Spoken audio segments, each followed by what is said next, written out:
어느덧 이사야 66장 맨 마지막 부분입니다. 오늘까지 이사야 강해를 모두 마치고 다음 주부터는 다른 말씀을 보려고 합니다. 이 66장 18절부터 24절까지는 다 한 글자도 버릴 것 없이 다 귀하고 좋은 말씀입니다. 특별히 심판에 대한 선포나 죄를 지적하고 책망하시는 그런 내용보다 은혜를 약속하시고 선포하시는 내용들이 들어있어서 참 또 읽고 묵상하기에도 참 마음 푸근한 아주 좋은 그런 내용입니다. 특별히 또한 뿐만 아니라 이 내용이 이방인들과 관련된 내용이기 때문에 우리들과도 직접 상관이 있는 그런 내용입니다. 본문이 짧지만 이 안에 다시 세 개의 내용으로 나눌 수 있습니다. 18, 19절과 20, 21절, 22절부터 24절까지인데 이 세 개의 소단락 안에는 동일한 패턴, 동일한 주제를 세 번 반복하는 그런 방식으로 강조적으로 이렇게 내용이 들어있습니다. 먼저 18절, 19절을 보려고 하는데요. 이 처음 내용을 보시면 이 안에 하나님께서 베푸시는 은혜가 무엇인지가 나오고 그 이후에 베푸시는 또 직분이 무엇인지 이 내용이 들어있습니다. 그래서 은혜와 직분에 대한 내용을 세 번 반복해서 말씀하시는 그런 모습입니다. 먼저 18절부터 볼게요. 18절 내가 그들의 행위와 사상을 아노라. 이건 뭐 그들이 얼마나 죄를 많이 지었는지 안다 이런 뜻이 아니라 여기서 말하는 그들은 이방인들이거든요. 근데 이방인들은 어떻게 보면 버림받은 사람들, 관심 밖에 있는 사람들처럼 그렇게 여겨질 수도 있지만 하나님께서 관심을 가지고 다 알고 있다. 그들이 어떤 삶을 살고 있는지, 어떻게 행동하고 생각하는지 다 알고 있다. 그렇게 말씀하세요. 그러면서 지금부터 선포하는 선포의 대상이 누구냐? 때가 이르면 문 나라와 언어가 다른 민족들을 모으리니. 그래서 지금 선포의 대상은 나라와 민족들입니다. 그러니까 이방인들인 거죠. 전 세계 각지에 흩어져 있는 이방인들을 향해서 이제 하나님이 말씀을 선포하시는 거예요. 이 이방인들을 향해서 하나님이 말씀하시면서 베푸시는 첫 번째 은혜가 무엇이냐면 두 번째 줄에 보시면 다른 민족들을 모으리니. 그러니까 모으는 겁니다. 하나님께서 모으신다. 여기서 모으는 주체는 하나님이십니다. 그러니까 하나님께서 각지에 흩어져 있는 나라와 민족들을 다 불러 모으셔서 예루살렘으로 오게끔 하시겠다는 거예요. 이게 가장 중요한 첫 번째 은혜입니다. 여러분, 예루살렘으로 왜 불러 모으실까요? 예루살렘에 먹을 게 많아서나 혹은 뭐 구경할 거리가 많아서나 뭐 살기가 좋아서 뭐 그래서 불러 모으시는 게 아니에요. 그러니까 예루살렘으로 불러 모으신다고 하면 항상 하나님을 만나고 하나님을 섬기고 하나님 앞에 예배드리게끔 하시기 위해서 불러 모으시는 거죠. 그러니까 하나님께서 이방인들이 예루살렘에 다 나와서 하나님을 아는 그와 같은 사람들 되게끔 하시고자 하시겠다. 그런 은혜를 베푸시겠다는 거예요. 무엇보다도 또 중요한 것은 이렇게 불러 모아주시는 것은 여지껏 사실 이방인들에게 베푼 적이 없었던 이스라엘에게만 베푸셨던 그런 은혜였습니다. 여러분, 이스라엘 백성들이 애굽에서 종살이 할 때 하나님이 어떻게 하셨냐면 10가지 재앙을 베푸셔서 이 이스라엘 백성들, 히브리 사람들을 출애굽시키셨죠. 출애굽시키셨던 목적이 무엇이었냐면 그냥 단순히 자유민이 되게 하기 위해서가 아니라 하나님이 아주 명확하게 말씀을 하셨어요. 신의 산으로 불러 모으고 그곳에서 하나님을 섬기는 언약 백성이 되게 하시고자 출애굽을 시키신 겁니다. 그러니까 애굽에서 나오는 것 자체가 목적이 아니라 신의 산에 모으는 것이 하나님의 목적이었어요. 천한만국이 다 하나님께 속해 있지만 그중에 특별히 히브리인들을 선택하시고 사랑하셔서 그들을 신의 산으로 모으시는 그게 하나님의 은혜였는데 지금 그와 똑같은 은혜를 이방인들에게 하나님께서 베푸시겠다고 하세요. 그래서 모아주시겠다. 그리고 이 모으는 것으로 끝나는 게 아니라 18절 두 번째 줄에 보시면 18절 끝에 보시면 그들이 와서 나의 영광을 볼 것이다.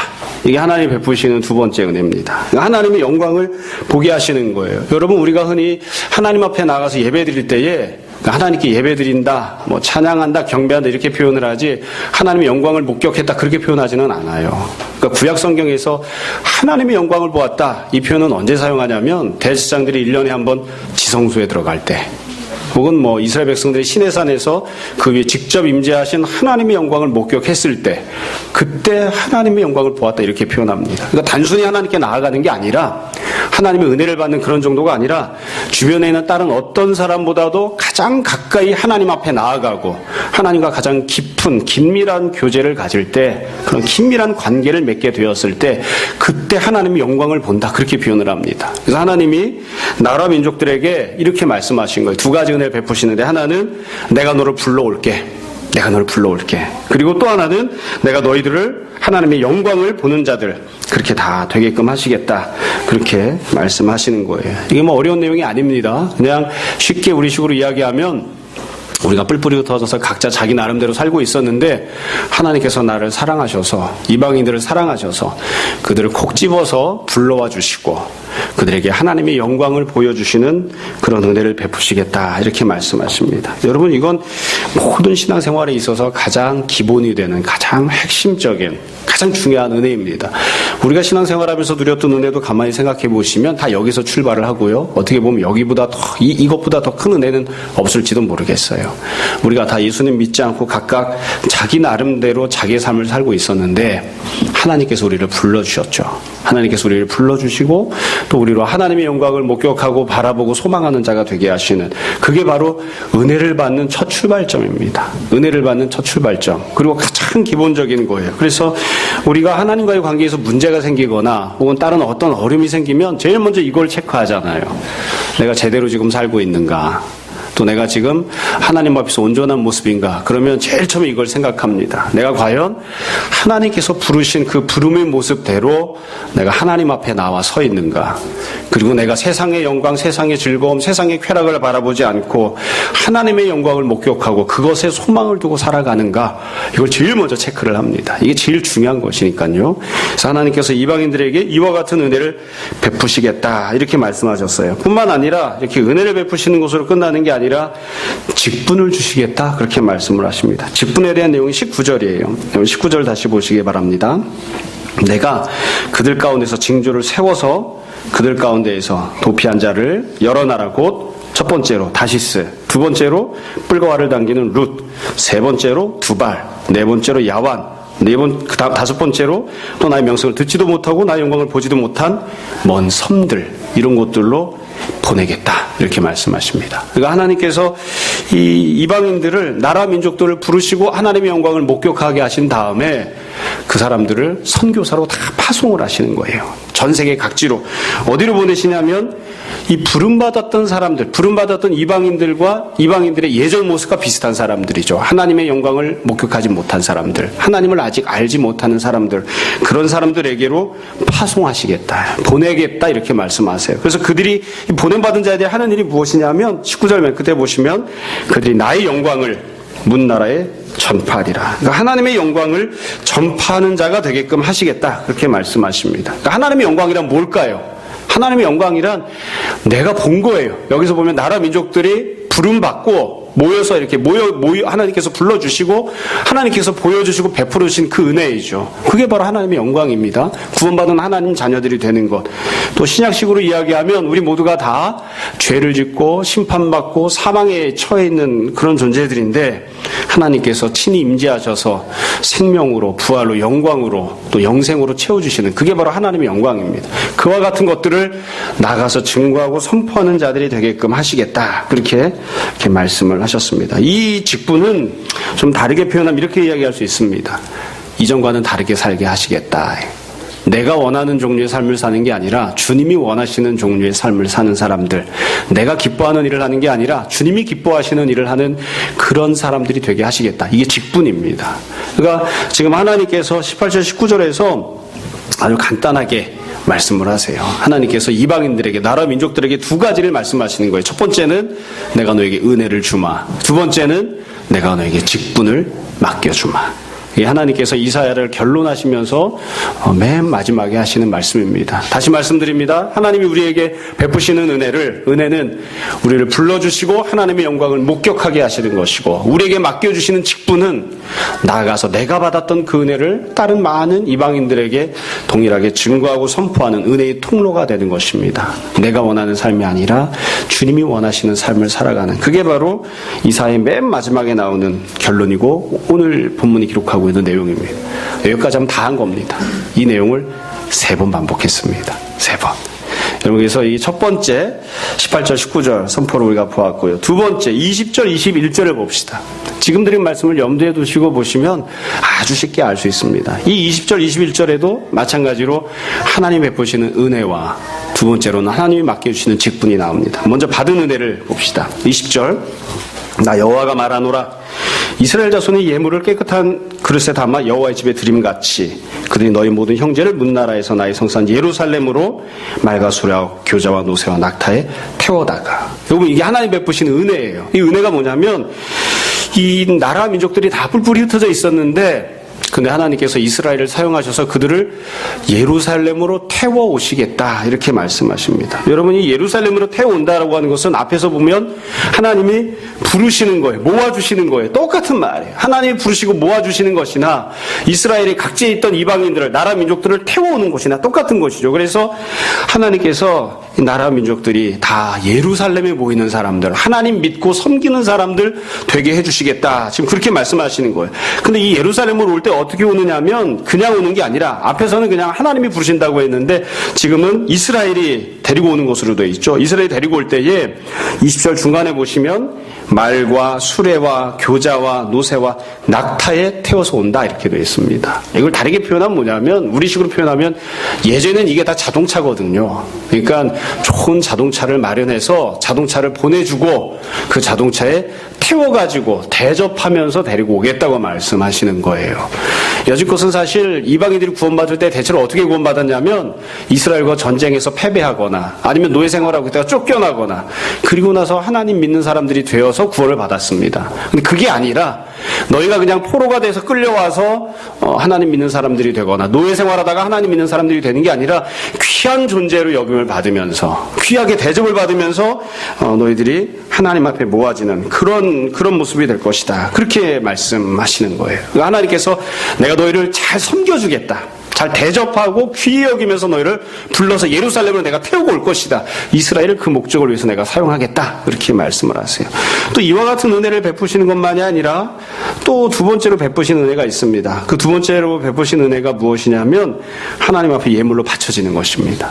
여러분, 앞부분에서는 하나님이 영광을 본다고 했죠. 지금은 하나님께 예물로 바쳐진다 그렇게 이야기를 합니다. 하나님께 예물로 바쳐진다고 하는 것은 이방인들을 무슨 소나 양 잡아 죽여서 제물로 바치는 것처럼 잡아 죽여가지고 바친다 이런 뜻이 아니라 그들을 하나님이 기뻐하시는 모습으로 하나님의 것으로 드린다는 거예요. 근데 이 예물로 바친다고 하는 것 안에는 사실 우리가 제사 제도를 조금 이해하면 좀 묵상할 수 있는 깊은 내용들이 있습니다. 여러분, 제사를 어떻게 드렸는지를 가만히 잘 한번 생각해 보세요. 제사 드릴 때 가장 중요한 조건이 하나 있었습니다. 양을 잡아서 제사 드리던 소를 잡아 제사를 드리던 어떤 조건이 충족되어 있어야 되냐면 제물은 항상 거룩한 것이어야 합니다. 그러니까 제물이 비싼 거일 필요는 없습니다. 여러분 말씀드리지만 한 사람이 죄를 범했을 때 소를 잡아서 제사를 드려야 되나요? 아니면 그냥 양을 잡아서 제사를 드려야 되나요? 효과는 똑같습니다. 부자는 소를 잡아서 제사를 드리고 가난한 사람은 양을 잡아서 혹은 비둘기 새끼를 잡아서 제사를 드리는 겁니다. 뭘로 제물을 가지고 바쳐도 똑같습니다. 다만 구약에서 그 차이는 있죠. 가령 내가 부자인데도 비둘기 새끼를 하나님께 박한 마음을 가지고 비둘기 새끼를 잡아서 제사를 드린다. 그럼 하나님 별로 기뻐하지 않으십니다. 그렇죠? 또 다른 차이도 하나가 있습니다. 신분에 따라서 하나님이 규정하신 게 있어요. 가령 이스라엘 백성 전체가 죄를 범하거나 제사장이 죄를 범하면 반드시 소를 잡아서 제사를 드려야 됩니다. 족장이 죄를 범하면 염소를 잡아서 제사를 드려야 됩니다. 평민이 죄를 범하면 좀 약한 것으로 제사를 드려도 돼요. 그래서 구약에서 제사 제도를 보면 어떤 사람이 죄를 범했을 때 그 죄가 큰 죄냐 작은 죄냐는 무엇으로 정해지느냐면 어떤 종류의 죄를 범했느냐로 정해지는 게 아니에요. 살인은 큰 죄고 거짓말은 작은 죄가 아니에요. 큰 죄는 무엇이냐면 누가 죄를 범했느냐. 그 백성의 지도자가 죄를 범하면 큰 죄. 그리고 그냥 백성 중 한 사람이 죄를 범하면 그건 작은 죄입니다. 그러니까 목회자가 만약에 교회의 지도자라고 한다면 목회자가 거짓말한 것과 교회에 처음 나온 출신자가 거짓말한 것은 천양지차로 다른 거예요. 재물 자체가 달라지니까. 하나님께서 그래서 죄를 그렇게 다르게 하셨어요. 다만 모든 재물에는 중요한 공통점이 있습니다. 반드시 거룩한 것이어야 돼요. 거룩한 것. 그 흠이 없는 것이 하나님 앞에 드려져야 됩니다. 내가 만약에 소를 하나님 앞에 잡아드리는데 그 소가 쩔뚝거리는 것이다. 하나님 안 받으세요. 차라리 흠이 없는 양을 잡아서 드리는 게 나아요. 그 재물은 항상 흠이 없는 것이어야 됐습니다. 이걸 생각해 보시면 참 놀라운 점 한 가지를 알 수 있어요. 이방인들은 하나님께 제물로 바쳐줄 수 있는 그런 존재가 아니에요. 왜? 불결한 존재니까. 이방인들은 성전에 들어올 수도 없어요. 성전에 들어오면 심지어 하나님께서 구약 율법에 보면 이방인이 성전에 들어오면 죽어도 책임지지 않겠다고 폐물을 써서 붙여놨었습니다. 그러니까 이방인은 아예 성전에 들어올 수도 없는 불결한 존재들에 불과했는데 하나님이 지금 뭐라고 하시냐면 너희들이 성전에 들어올 수 있을 뿐만 아니라 너희들이 하나님 앞에 바쳐지는 거룩한 예물이 되게 하겠다. 그러니까 내가 너희들을 인정하겠다. 그렇게 말씀하시는 거예요. 뿐만 아니라 예물은 또 다른 특징 하나가 있습니다. 그게 무엇이냐면 하나님께 바쳐지는 순간 거룩한 것이 된다는 거예요. 하나님 일부가 됩니다. 가령 떡을 만들었습니다. 그러면 이 떡과 성전에 드려지는 떡과 일반 떡은 무엇이 다르냐? 사실은 별로 다를 게 없어요. 똑같은 재료로 만들었으니까. 근데 떡을 만들어가지고 하나님 앞에 바치면 바쳐지는 순간부터 하나님의 일부가 됩니다. 하나님 영광의 일부가 되어서 거룩한 떡이 되기 때문에 아무나 먹고 마실 수가 없습니다. 거룩한 제사장만 먹는 떡으로 바뀌는 거예요. 그러니까 지금 하나님께서 나라 민족들을 향해서 내가 너희들을 하나님께 바쳐지는 예물이 되게 하겠다 이렇게 말씀하시는 건 너희들이 하나님께 바쳐짐으로 너희도 하나님 영광의 일부가 되고 너희도 하나님께 속한 거룩한 백성이 되게 하시겠다고 선포하시는 거예요. 여지껏은 그냥 똑같이 태어난 똑같은 혈통의 사람들이었지만 하나님께 바쳐지면 그 순간부터 거룩한 백성이 되는 것입니다. 이해가 되시죠? 그래서 나라와 민족을 향해 너희가 하나님께 바쳐진 예물이 되겠다고 말씀하시는 건 너무나 귀한 은혜를 베푸시는 거예요. 여지껏은 너희들이 불결한 존재였지만 하나님께 바쳐질 수 있는 거룩한 존재로 인정을 하시겠다는 것이고 하나님께 예물로 바쳐짐과 동시에 하나님의 일부분이 되어지는 하나님의 영광의 일부가 되어지는 그런 존재로 변화시켜 주시겠다고 그런 은혜를 이제 약속하신 거죠. 그러니까 앞부분에 처음에 말씀하신 것과 똑같아요. 어떻게 보자면 처음에 말씀하신 은혜를 조금 더 점층적으로 말씀하신 거죠. 내가 너를 불러 모을 것이고 그리고 내가 너로 하나님의 영광을 보는 자 그뿐만이 아니라 하나님 영광의 일부분이 되어지는 그런 사람으로 만들어 주시겠다. 그렇게 약속하셨습니다. 그리고 나서는 이와 같이 은혜만 베푸시겠다고 하신 게 아니라 직분을 주시겠다고 또 말씀하십니다. 여러분 21절을 보세요. 21절에 보시면 나는 그 가운데에서 택하여 이 택한다고 하는 것은 항상 이스라엘한테만 사용하시던 단어인데 지금 구원받은 이방인들에게 말씀하세요. 그 중에서 택하여 제사장과 레위인을 삼으리라. 여호와의 말이니라. 그러니까 이방인들 가운데에서 제사장도 삼으시고 레위인도 삼으시겠다는 거예요. 여러분 늘 말씀드리지만 제사장과 레위인은 혈통에서 정해지는 겁니다. 혈통으로. 신앙생활 열심히 하는 사람을 몇 사람 뽑아가지고 제사장 세우는 게 아니에요. 제사장은 태어날 때부터 정해져 있어요. 태어날 때부터. 혈통이 레위인으로 태어나야만 레위인이에요. 그 중에서도 아론의 자손으로 태어나야만 제사장이 되는 거예요. 그 중에서도 아론의 마다들로 태어나야만 대제사장이 되는 거예요. 구약시대 때는 그랬습니다. 하나님이 주신 율법은 그래요. 근데 하나님이 지금 그것을 파기하시는 거예요. 혈통을 통해서 내가 누군가를 택하거나 직분을 주는 것이 아니라 네가 비록 이방인이지만 네가 은혜 받은 자가 되고 내가 불러모은 자가 되고 나의 영광을 목격하는 자가 되었으므로 그 중에 내가 택하여 내가 제사장과 레위인으로 삼아주겠다. 그러니까 하나님께서 여지껏 규정하셨던 율법을 파기하시고 혈통에 의해서가 아니라 은혜를 기준으로 하나님이 베푸신 은혜를 기준으로 누군가에게 직분을 맡겨주시는 이런 약속을 베풀어 주신 거. 이것도 앞부분과 마찬가지입니다. 여기서 말씀하시는 직분은 여지껏 살던 것처럼 살지 않고 하나님이 기뻐하시는 은혜의 삶을 사는 자가 되게 하겠다는 거예요. 앞부분에서도 하나님 은혜를 베푸신 다음에 그 은혜를 나가서 나누어주는 파송받은 자가 되게 하시겠다고 하셨죠. 지금도 마찬가지예요. 하나님 베푸신 은혜를 목격하고 누리고 내가 하나님 영광의 일부가 되는 예물로 바쳐지는 자가 되고 뿐만 아니라 내가 다른 누군가가 하나님께 나오는 일을 섬기고 돌봐주는 그런 제사장 역할, 메시아의 역할을 하는 사람들이 되게 하시는 거예요. 그래서 여기서 말하고 있는 직분은 앞에 있는 것이나 지금이나 똑같습니다. 타인들을 위하여 무언가를 감당하는 사람이 되는 거예요. 내가 아닌 타인들이 내가 받은 은혜를 하나님 앞에서 똑같이 받아 누리게끔 하는 그 일을 감당하는 사람, 그게 바로 제사장 레위인이거든요. 그런 직분을 주시겠다고 말씀하십니다. 자, 세 번째 마지막 단락입니다. 22절에서 24절이에요. 이 안에는 어떤 내용이 들어있을까요? 지금까지 했던 내용과 똑같은 내용이 들어있습니다. 하나님께서 어떤 은혜를 베푸시는지 그리고 어떤 직분을 맡겨주시는지에 대한 내용이 들어있습니다. 이게 나쁜 버릇인데요. 22절에서 24절은 안 읽어도 어떤 은혜를 베푸실지 은혜에 대한 약속이 어떤 내용일지 추측 가능합니다. 어떤 말씀을 하실까요? 불러 모으시고 그리고 하나님의 영광을 보게 하시겠죠. 자, 그 내용을 여기서는 어떻게 표현을 했는가. 22절 보세요. 내가 지을 새하늘과 새 땅이 내 앞에 항상 있는 것 같이 너희 자손, 너희 이름이 항상 어떻게 한다고요? 있으리라. 여호와의 말이니라. 이게 하나님께서 불러주신다고 하는 표현이에요. 여러분이 하나님께서 새하늘과 새 땅을 만들어서 하나님 앞에 두십니다. 그 새하늘과 새 땅을 두신다고 하는 말씀을 여기서 뭐 때문에 하셨을까요? 새하늘과 새 땅만 만드시는 게 아니라 너희와 너희 자손도 하나님 앞에 있습니다. 그러니까 이 두 가지를 붙이면 하나님께서 너희와 너희 자손에게 새하늘과 새 땅을 만들어서 베풀어 주시겠다는 거예요. 그리고 새하늘과 새 땅이 항상 있다, 영원히 있다는 거거든요. 새하늘과 새 땅이 영원히 있는 것처럼 너희도, 너희 자손도 내 앞에 영원히 있을 것이다, 이렇게 말씀하세요. 그러니까 이게 처음에 말씀하신 불러주시는 은혜예요. 하나님께서 부르신다는 것은 무슨 뜻이냐? 하나님 앞에 있게 하시는 거거든요. 그런데 처음에는 불러주시고 두 번째 말씀하실 때에는 이스라엘로 하여금 다 데리고 오게끔 하셨어, 태워오게끔 하셨고, 근데 그렇게 그냥 와서 부르신 다음에 부르심을 파기하거나 태워왔다가 다시 보내시거나 이게 아니라 내 앞에 영원히 거하게끔 하게 하시겠다.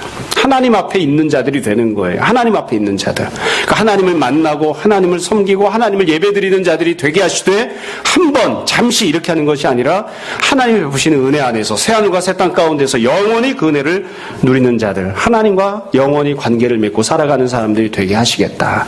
그렇게 말씀을 하셨습니다. 이 은혜만 베푸시는 게 아니라 또 다른 은혜를 말씀하세요. 23절 보십시오. 여호와가 말하노라. 매월 초하루 매 안식일에 모든 혈육이 내 앞에 나와 예배하리라. 이게 하나님 말씀하신 궁극적인 은혜입니다. 앞부분에서 뭐라고 하셨냐면 하나님의 영광을 볼 것이다 말씀하셨죠. 두 번째는 뭐라고 하셨어요? 하나님 영광의 일부가 되는 예물이 될 것이다 이렇게 말씀하셨죠. 지금 뭐라고 이야기합니까? 그 모든 것들을 더 완성시키는 모습이에요. 예배 드릴 것이다 이렇게 말씀하십니다. 예배자가 되는 것, 이게 어떻게 보면 가장 큰 은혜이고 동시에 가장 귀한 직분입니다. 그러니까 성도가 누릴 수 있는 가장 귀한 은혜는 예배를 드리는 것입니다. 예배를 통하여 우리가 하나님의 영광을 목격하고, 예배를 통하여 우리가 하나님께 드려지는 예물이 되어지고, 그래서 예배를 통하여 하나님께서 마련하신 새하늘과 새 땅과 영생과 하나님 나라를 영원한 은혜를 소유하고 누리는 자들이 되는 것이거든요. 그러니까 이게 예배를 드리는 것이 하나님께서 베푸신 은혜의 맨 마지막 최종적인 완결판이에요. 예배를 드리는 자가 되는 것, 예배를 통해 은혜를 누리는 것, 예배를 통하여 비록 우리가 육신을 갖고 이 땅에서 살고는 있지만 영원한 하나님 나라를 지금 소유하고 누리고 바라보는 것, 그게 하나님이 베푸시는 가장 귀한 은혜입니다. 그 뒤에 보시면 이제 밖에 나가서 심판받는 자들을 볼 것이다 이렇게 쭉 말씀하시는 그런 내용이 나옵니다. 결국 하나님께서 이 이스라엘 이방인들에게, 나라와 민족들에게 이사야서를 마무리하시면서 똑같은 내용을 3번 반복하셔서 은혜를 선포하셨습니다. 이게 하나님이 정말 66장을 통해서 하시려고 하시는 말씀이기도 하고 이사야서 전체를 통해서 말씀하시려고 하는 그런 내용이기도 합니다. 여러분 내용이 안 어렵죠? 결국 두 가지 내용을 말씀드린 겁니다. 하나는 하나님께서 은혜를 베푸신다.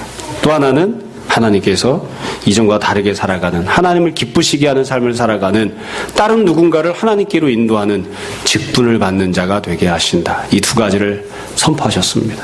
이게 성도가 마땅히 살아가야 할 모습이고 동시에 가장 하나님이 원하시는 가장 아름다운 인간적인 삶입니다. 이걸 절대로 다른 걸로 바꾸면 안 됩니다.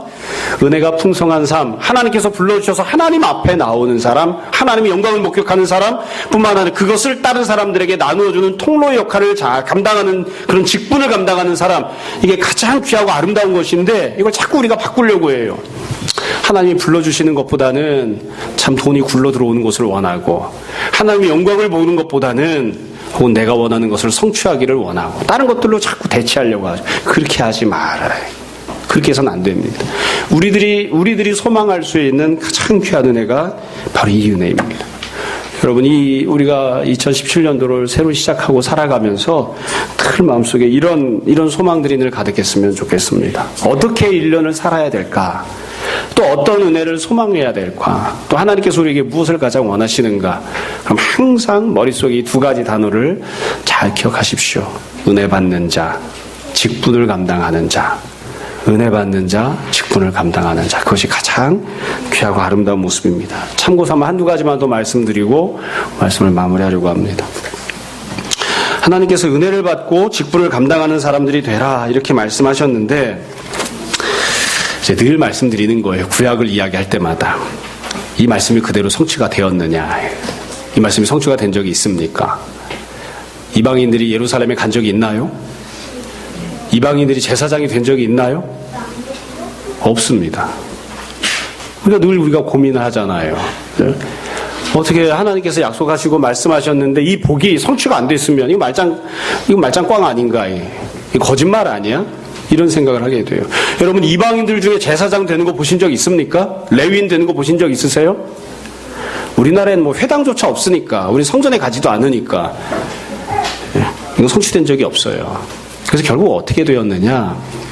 하나님께서 하나뿐인 독생자 예수 그리스도를 이 땅에 보내주셨습니다. 그래서 이 모든 예언과 이 모든 복에 대한 선포가 교회를 통하여 성취되게 하셨습니다. 그래서 교회 안에는 혈통상 아브라함의 후손들만 구원을 받는 것이 아니라 지금 하나님께서 말씀하신 것처럼 하나님의 아들 예수 그리스도의 구원과 은혜를 통하여서 모든 나라와 모든 민족들이 다 구원받고 하나님께서 부르시는 은혜를 다 경험했어요. 그리고 하나님의 영광을 목격했고 하나님께 진정으로 바쳐지는 하나님의 예물이 되어졌고 그리고 하나님 앞에 예배드리는 자들이 되었어요. 그래서 교회가 이 은혜를 성취받은 자들이 되었다고요. 뿐만 아니라 동시에 교회가 이 모든 직분들을 다 받았습니다. 우리는 제사장이나 레위인은 없어요. 제사를 드리지 않으니까. 그러나 우리가 다른 많은 사람들에게 복음을 증거하고 다른 많은 사람들이 예배드리는 예배자가 되게끔 하는 그런 메시아 직분을 감당하는 그건 다 교회와 성도들이 맡고 있다고요. 주님께서 땅끝까지 이르러 복음을 증거하라고 또 제자 삼는 제자들이 되라고 명령하셨잖아요. 그걸 누구에게? 제자들에게 명령하셨다고요. 그 제자들이 제사장과 레위인의 역할을 잘 감당하는 그런 모습이 다 되었습니다. 그래서 중요한 사실 한 가지를 말씀드리려고 합니다. 여러분, 그런데 사람은 참 문화 속에서 사는 존재들이기 때문에 또 자기가 살아왔던 역사 속에서 이렇게 살아왔던 관습적으로 사는 게 강하기 때문에 하나님이 명확하게 이렇게 말씀하셨음에도 불구하고 자기 나름대로 생각하는 신앙적인 관습 때문에 이 말씀을 폐기해버리려고 하는 경우들이 참 많이 있습니다. 가령 이스라엘 백성들은 지금 말씀드린 것처럼 이방인이 제사장이 되는 거 눈뜨고 절대로 못 봅니다. 이게 명확한 하나님 말씀이잖아요. 하나님이 이방인들 제사장 삼으시겠다고 했잖아요. 그러면 이방인이 제사장이 되는 걸 허용해야 됩니까? 허용해서는 안 됩니까? 허용해야죠, 당연히. 이스라엘 사람들은 이방인이 제사장 되는 거 허용해야 됩니다. 그게 하나님 말씀이니까요. 근데 허용했나요? 절대로 허용 못했습니다. 지금도 마찬가지, 지금도. 이방인이 할례받지 않고 하나님 믿는다고 주장하는 거 절대로 허용 못합니다. 아직도 율법을 가지고 살아간다고요. 아직도. 근데 이런 모습이 불행하게도 교회 안에도 있었습니다. 여러분, 사도 바울이 복음을 증거하고 이방인에게 선교할 때를 잘 생각해 보십시오. 오늘 오후 시간에 조금 더 상세하게 말씀드리겠습니다만 베드로가 처음에 교회를 세울 때 어디에 교회를 세웠죠? 예루살렘에 세웠습니다. 예수님이 분명하게 예루살렘, 유대야, 사마리아 땅끝까지 가서 복음을 증거하고 교회를 세우라고 말씀하셨지만 베드로는 예루살렘에만 교회를 세웠어요. 그러고 나서 사마리아 별로 가고 싶어하지 않는 겁니다. 땅끝까지 흩어져서 주의 복음 증거하는 거, 이방인들에게 교회를 세우는 거 별로 원하지 않았어요. 그래서 고넬료에게 갈 때 보면 하나님께서, 예수님께서 직접 베드로에게 말씀하시잖아요. 누군가는 평생 들어도 한 번도 듣지 못할 말씀을. 베드로야, 베드로야, 내가 깨끗하다고 하고서 네가 더럽다고 하지 마라. 그걸 3번이나 말씀하셨다고요. 그래도 어때요, 베드로가? 마음에 그래도 이방인한테 가고 싶지 않아요. 그래서 고작 고넬료한테 가서, 억지로 고넬료한테 가서 고작 했던 말이 뭐냐면, 고넬료가 베드로 앞에 엎드려 절을 하면서 우리가 다 하나님 앞에 있습니다, 그렇게 고백했음에도 불구하고 베드로가 뭐라고 이야기하냐면, 그 나쁜 놈의 자식이 고넬료에게 이렇게 얘기했다고요. 이방인과 교제하는 것이 위법이라고 하는 사실을 다 알지만 하나님께서 말씀하셨기 때문에 내가 어쩔 수 없이 여기 왔다. 그러니까 이방인에게 복음 전하는 걸 원해요, 원하지 않아요? 원하지 않았어요. 원하지 않았어요. 그게 인간이 갖고 있는 아주 악한 관성이에요. 하나님께서는 은혜를 베푸실 때에 그가 이방인이어도 나라와 민족이라 할지라도 내가 그를 불러 모을 것이다. 이스라엘이 그들을 섬겨서 그들을 태우게 할 것이다. 내가 그들을 하나님께 바쳐지는 예물이 되게 할 것이고 하나님의 영광을 목격하는 자가 되게 할 것이다. 근데 우리는 다른 생각을 가져요. 아니, 저 사람은 좀 안 될 것 같아. 저 사람 은혜 받으려면 할례 받아야 돼. 저 사람 은혜 받으려면 11조를 해야지 돼. 저 사람 은혜 받으려면 뭘 해야지 돼. 하나님께서는 아무런 자격 조건에 제한을 두지 않으셨음에도 불구하고 사람들은 자꾸 자격 조건에 제한을 두어요. 이방인은 안 돼, 여자는 안 돼, 뭐는 안 돼, 자꾸 그런다고요. 직분을 세우는 것도 마찬가지입니다. 직분자를 세울 때 여러분, 사도 바울이 참 훌륭하게 선교 사역을 잘 감당했지만 모든 일에 있어서 완벽했던 것은 아니에요. 사도 바울이 이방인들에게 복음 증거하고 선교 사역을 할 때에 가장 많이 활동했던 사람이 누굴까요? 유대인입니다. 사도 바울의 동역자들은 유대인이었어요. 그럼 이방인을 이 사도 바울이 선교 사역 가면서 같이 동역자로 세운 때가 언제냐? 1차 전도 여행 때는 이방인을 같이 함께 하지 않았고요. 2차 전도 여행 때 그때 비로소 처음 디모데를 자기 팀의 일원으로 합류를 시킵니다. 유명한 사건이에요. 그때도 억지로 합류한 거예요. 여러분, 사도 바울이 2차 전도여행 갈 때 사건이 너무 유명하죠? 1차 전도여행 때 같이 갔었던 사도 바울과 바나바가 싸움이 났어요. 본문에 보면 심히 다퉜다고 되어 있습니다. 바울과 바나바가 심히 다퉜으면 어떻게 다퉜을까요? 1번 주먹질을 했다. 2번 주먹질을 했다. 3번 주먹질을 했다. 어떻게 해야 심히 다투는 걸까요? 광현 형제는 어떻게 해야 심히 다투는 거야? 눈을 흘겼다? 바울과 바나바가 얼마나 심하게 다퉜는지 찢어져서 각각 따로따로 갔어요. 따로따로. 그 지경이 된 거예요. 그때가 되어서야 비로소 사도 바울이 전도여행을 출발하고 나서 루스드라에서 디모데를 만납니다. 그리고 디모데를 자기 팀의 일원으로 합류를 시켰어요. 그러니까 바울은 이방인에게 사역을 하면서도 이방인을 사역자로 세우기를 원하지 않았어요. 뒤늦게 같이 갈 사람이 없으니까 이방인을 합류시킨 거예요. 이방인을 합류시키면서 사도 바울이 제일 처음에 한 게 뭔지 아십니까? 그 빌어먹을 자식이 디모데를 할례받게 했습니다. 유대인들에게 혹시 장애가 될까봐, 유대인들이 뭐라고 할까봐 디모데를 데려다가 할례를 받게 했어요. 이건 매우 중요한 사건입니다. 왜 그러냐면 2차 전도여행 떠나가기 바로 직전에 무슨 일이 있었냐면 안디옥 교회에, 바울이 사역하고 있던 안디옥 교회에 유대로부터 형제들이 왔어요. 유대로부터 사람들이 와서 주장을 했다고요. 할례받지 않으면 구원받을 수 없다. 그래서 교회 안에 분란이 생겼어요.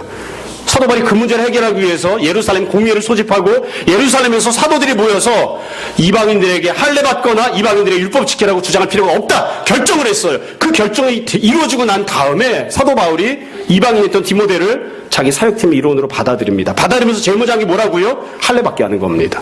자기가 가르치고 자기가 주장했던 것과 정반대 행동을 하는 거예요. 그러니까 이방인은 사역자가 되려면 어떻게 해주대요? 할례받아야 돼요.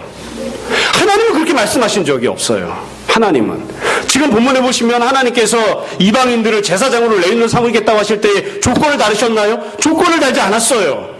조건을 달지 않으셨어요. 은혜를 받은 자이면 그가 이방인이랄지라도 내가 그에게 제사장으로 레위인으로 직분을 주시겠다 그렇게 말씀하셨어요. 근데 인간은 그렇게 안 해요. 혈통상 이스라엘 백성들은 이방인 못 받아들이는 거예요. 사도 바울조차도 이방인에게 사역하면서 어떻게 했느냐면 이방인 사역자는 그냥 이방인인 채로 사역하지 못하는 할례를 받아야만 사역을 할 수 있게끔 하는 그런 목적이 무엇이 되었든 여하튼 그렇게 했다고요. 그래서 우리가 본문 읽고 나서도 제가 지금 말씀을 드리려고 이 복잡한 이야기를 막 상세하게 말씀드린 이유는 간단해요. 본문 있는 그대로 읽자 이거예요. 나라 민족은 어떻게 구원받습니까? 하나님 부르시면 그걸로 되는 겁니다. 할례 안 받아도 돼요. 하나님께서 나라 민족을 부르셔서 하나님 자녀로 삼으실 때에 이스라엘이 되라고 부르신 게 아니에요. 율법 지키라고 부르신 게 아니에요. 나라 민족은 어떻게 하면 됩니까? 다 하나님의 영광을 바라보는 것을 소망하면 됩니다. 하나님의 영광을 바라보는 것을 예루살렘에 가서 성전을 의리의리하게 짓지 않아도 돼요. 하나님의 영광을 바라보고 하나님께 예물이 되어지고 그리고 하나님께 예배드리는 자가 되면 되는 거예요. 여기다 딴 걸 자꾸 집어넣지 말라고요. 난 이방인이니까 안 돼. 난 여자니까 안 돼. 나는 아이니까 안 돼. 다른 사람은 그냥 했어도 나는 헌금을 더 해야 돼. 나는 조금 더 충성해야 돼. 그래야 하나님 은혜를 주셔. 자꾸 그런 거 조건 집어넣지 말라고요. 사역자가 될 때도 마찬가지입니다. 하나님께서 우리에게 직분을 맡겨주실 때에도 마찬가지예요. 자꾸 다른 조건을 집어넣지 말라고요. 하나님께서 은혜를 받게 하셨던 그 이방인들에게 나라 민족들에게 그냥 곧장 직분을 주셨어요. 그냥 직분을 주신 거예요. 아무 자격 조건이 없어요. 저는 합동측 목사이기 때문에 여러분들은 모르실 수도 있지만 우리 교단이 합동이거든요. 우리 교단은 여자에게는 목사 안수를 주지 않습니다. 저는 반대합니다. 여자에게도 안수를 줄 수 있다고 생각을 합니다. 우리 교단은 일반 성도는 설교할 수 없습니다. 제가 워낙 설교하는 것을 좋아하고 우리 교회는 설교할 기회가 많지 않기 때문에 제가 독점을 하고 있는 것뿐이지 은혜 받은 사람이 있으면 성도도 다 설교할 수 있습니다. 우리 교단은 목회자 외에 다른 사람은 축도를 못합니다. 그 도대체 누가 만든 건지 모르겠습니다. 목사가 만들었겠죠? 본문에 보시면 하나님께서 이방인과 이스라엘 백성들 차별을 두지 않으셨어요. 그렇죠? 구약 율법을 생각해 보십시오. 여러 가지 차별이 있었습니다. 제사장과 레위인이 될 때 이방인 절대로 못 됩니다. 여자 못 됩니다. 불구자, 다리를 절거나 소경이거나 아니면 피부병이 있거나 이런 흠결 있는 사람 절대로 제사장 못 됩니다. 그러면 여러 가지 이런 제한 조건이 있었는데 그 중에 하나님께서 지금 이방인이라고 하는 자격 조건만 풀으신 건가요? 여자는 제사장이 못 되는 건가요? 절름발이는 제사장이 못 되는 건가요? 여러 가지 제한들이 있었는데 그 중에 이방인이라고 하는 이 한 가지만 하나님이 풀어주시고 다른 제한 조건들은 하나님이 여전히 묶어놓고 계신 건가요? 그래서 오늘날에는 절름발이는 목회자가 되면 안 되는 건가요? 여자는 목회자가 되면 안 되는 건가요? 아니에요. 하나님께서 딱 한 가지 조건만 두신 거예요. 하나님이 베푸신 은혜를 받은 사람, 하나님께서 불러 모아주시고 하나님의 영광을 목격하게 하신 사람, 그 사람들에게 하나님이 지금 직분을 주시는 거예요. 그 중에 선택해서 직분을 주시는 거예요. 여기다 자꾸 다른 걸 붙이지 마. 말씀드렸지만 이런 것 이외에도 우리가 하나님께서 주신 은혜를 받을 때에, 그리고 하나님 맡겨주신 직분을 감당하는 사람이 될 때에 스스로가 오랫동안 우리에게 익숙해져 있었던 종교적인 관행, 관습, 내가 나름대로 세우는 율법적인 기준들이 있어서 그런 것들이 충족되어야만 뭔가를 할 수 있다라고 생각하고, 그래야만 은혜를 받을 수 있다고 생각하는 경우들이 참 많아요. 전혀 그렇지 않아요. 우리에게 가장 중요한 건 무엇입니까? 은혜를 받는 거예요. 하나님께서 나를 부르시고 나를 모아주시고 하나님께서 나에게 다른 누군가를 위해서 사역하는 은혜의 통로가 되게끔 직분을 맡겨주시면 그것으로 되는 거예요. 은혜를 충분히 받지 못한 자가 앞에 나서서 무언가를 하거나 자꾸 직분을 감당하려고 하니까 문제가 되는 것이지, 은혜를 받은 자들, 하나님께서 맡겨주신 일들을 갖고 있는 사람들은 누구든 개의치 아니하고 다 직분 감당하는 사람들이 되면 됩니다. 정말로 말씀을 정리하겠습니다. 우리가 2017년도를 살아가면서 이 말씀을 다시 한번 잘 생각했으면 합니다. 결국 두 가지 말씀을 드린 겁니다. 하나는 은혜 받는 사람들이 됩시다. 은혜 받는 사람들. 하나님께서 불러주시고 하나님 나라와 하나님의 영광을 목격하고 소망하는 사람들, 그런 모습으로 살아갑시다. 또 하나는 내가 기뻐하는 삶이 아니라 주님이 기뻐하시는 삶을 살아갑시다. 직분을 감당하는 사람, 다른 누군가가 내가 받은 그 은혜를 동일하게 받아 누릴 수 있게끔 은혜의 통로로서 역할을 잘 감당하는 사람, 그런 모습이 우리 삶이 되었으면 좋겠습니다. 그래서 올 1년을 다 마치고 난 다음에 제가 은혜 가운데 살았습니다. 제가 직분을 감당하며 살았습니다. 그렇게 고백하고 또 그것으로 인하여 주님께 칭찬 듣는 우리들이 다 되었으면 좋겠습니다. 모처럼 늘 마음 가운데 가난한 마음으로 또 갈급한 마음으로 주님 바라보고 늘 온전하게 충성하고 헌신하는 여러분들 다 되시기를 주님의 이름으로 축원합니다. 이 시간 잠시 기도하겠습니다.